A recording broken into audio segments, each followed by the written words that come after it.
I bet you have asked yourself, why does it seem like some people accomplish so much more in a given time frame than others, and maybe even yourself? Just look at some of your colleagues or friends that always seem to be ahead of you, or even at some of the greatest of all time, like Benjamin Franklin, Elon Musk, or Warren Buffett. They have all understood this one thing: to value their time and employ effective time management and planning strategies. But as complex as it may sound, what if I told you that implementing such strategies in your daily life is quite simple and will help you to get a lot more done with very little effort? So in this video, I'm going to walk you through my weekly planning routine and reveal some of the biggest mistakes you should avoid when planning your week. And it all starts on Sunday mornings. After having written my journal for the past week, I'm starting to plan out the next one.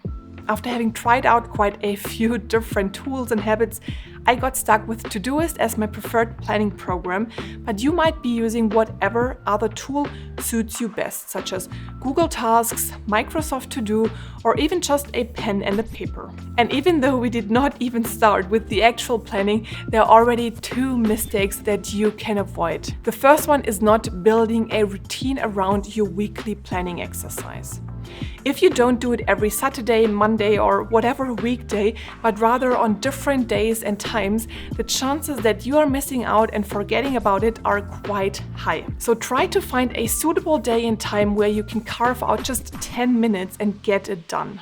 Also, you should stick to one planning tool in the long run.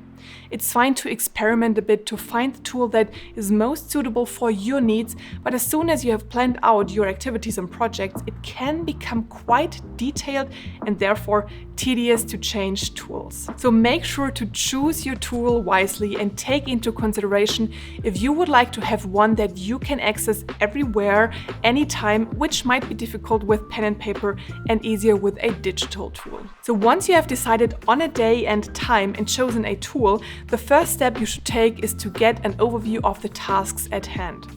Todoist, just like many other tools, provides different views on your tasks. On the navigation bar on the left, you can choose to look at your inbox, at the tasks that are due today, the calendar with upcoming tasks, or at tasks by projects you have set up. For personal use, I have 3 main projects that I assign tasks and subtasks to, which are YouTube, my personal space, and self-development topics. To get an overview of the relevant tasks for next week, I start by looking at today's tasks. This view also gives me an overview of the ones that are overdue, so the ones I did not complete this week and might need to pull forward to the next one. So for your overdue tasks, think about if the priorities or the due date have changed, such that you should reschedule them.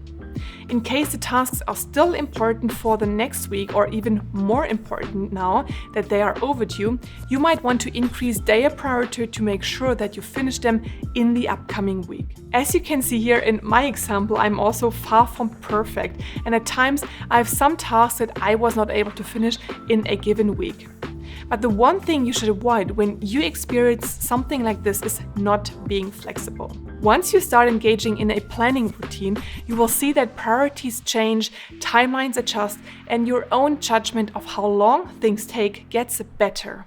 So you should always stay flexible and spontaneous enough to change plans and priorities. Having rescheduled or reprioritized your overdue tasks, it's time to look at new ones in your inbox or the list in your notebook where you're keeping track of a backlog of tasks. During the week, as new tasks arise, just jot them down in the Todoist's inbox or your paper list. This prevents you from constantly trying to remember these tasks and ensures that nothing gets overlooked. Then during your dedicated weekly planning session, look at each task in the inbox and add relevant details, labels, or subtasks as needed.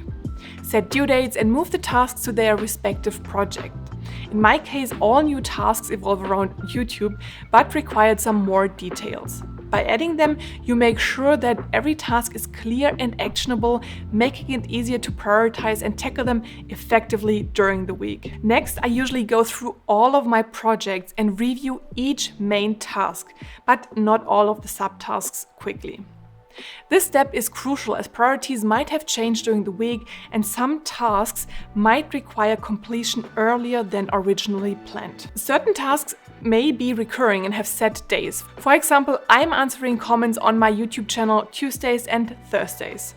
Such recurring tasks, however, don't require weekly review unless specific adjustments are necessary. If other, more critical tasks arise, or if I'm running behind for something more important, I might even skip the recurring task on a given day and continue, for example, to answer comments on the next scheduled day. In Todoist, you also have the ability to share projects with others, such as a partner or a colleague, and assign tasks to them. In this case, communication is key to align priorities and avoid overloading anyone with too many tasks. And that's another major pitfall when engaging in a weekly planning exercise. Not knowing or maybe just ignoring your boundaries and overloading yourself with way too many things that just cannot be done. Either because single tasks take way longer than just a week, or in some, there might be too many tasks that are not doable even in a week's time. But having done several weekly planning cycles, you will realize how much better you will get at self-assessing your abilities and the time it takes to complete certain tasks. Now, going back to my example, you can see that I have color-coded most tasks to indicate their priority levels. White indicates no priority, blue for low, orange for medium, and red for high priority. By visually organizing tasks this way, which you can also do, by the way, on a paper list, you can quickly assess what needs immediate action and what could be postponed. It's essential to note that not all tasks might have strict deadlines. For example, I have a task open to adjusting my video descriptions, which is not crucial and can be done whenever I have some free time. So if that task doesn't have to be completed within the next week, you can either leave it open or set its due date for a later point in time, depending on what you already have on your plate for next week. This flexibility allows you to stay focused on your high priority tasks while still keeping a comprehensive list of responsibilities. Remember, the goal of weekly planning is to achieve a balanced workload, ensuring you can tackle your essential tasks effectively and enjoy a sense of accomplishment at the end of each week. On the contrary, one of the biggest mistakes I see people making when planning their week or days is to not take breaks or account for downtime. Especially when you see all of the open to-dos that you should deal with, it's difficult to take a step back.